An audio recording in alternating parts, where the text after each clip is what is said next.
আসসালামু আলাইকুম এভরিওয়ান, আমি নাজরিন। তোমরা সবাই কেমন আছো? আশা করছি ভালো আছো। Welcome to my new blog video. চলো ভিডিওটা স্টার্ট করা যাক।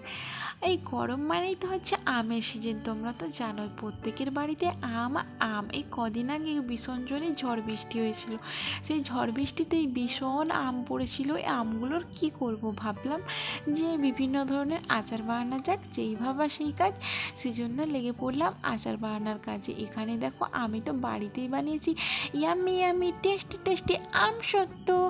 আগেতে বাজারে বিক্রি করতো, ভাবতাম এগুলো কি করে বানাই, সেজন্য আমিও বানিয়ে ফেললাম টেস্টি টেস্টি আম সত্ত্ব। কি লোভনীয় লাগছে না, এত সুন্দর লাগছে দেখতে, কালারটা জাস্ট অসাধারণ আসছে। চলে আসছিলাম ছাদে আম সত্ত্বগুলো রোদে শুকোতে দিতে। এখানে দেখো আমি বানিয়েছি কলা সুদ্দুন আচার। এখানে ছিল কাঁচা লঙ্কা দিয়ে আম দিয়ে বানিয়েছিলাম, আর এত সুন্দর এইটারও কালার আসছে কি বলবো। প্রত্যেকটা আচার আমি এত সুন্দর করে বানাতে পারবো জীবনেও ভাবতেই পারি না।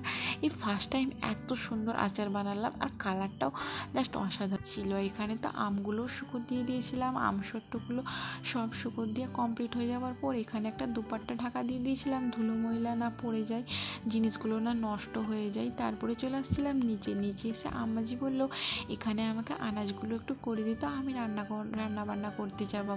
সেই জন্য আমি নিচে এসে আনাজগুলো আম্মাজিকে করে দিলাম। 2000 years later. দেখো না, রোদিনা দিতে দিতেই দেখলাম না যে জোরে বৃষ্টি চলে আসছে। সেই বৃষ্টি চলে আসার কারণে সব আচারগুলো তুলে নিয়ে চলে আসতে হলো। এখানে দেখো আমসত্ত্বগুলো, আমার তো ভয় হচ্ছিল যে কাঁচা রয়ে যাবে না, তো কাঁচা রয়ে গেলে আমসত্ত্বগুলো খারাপ হয়ে যাবে। জানি না কিভাবে শুকোবে আমসত্ত্বগুলো। এই কদিন তো বৃষ্টি ভালোই হচ্ছে।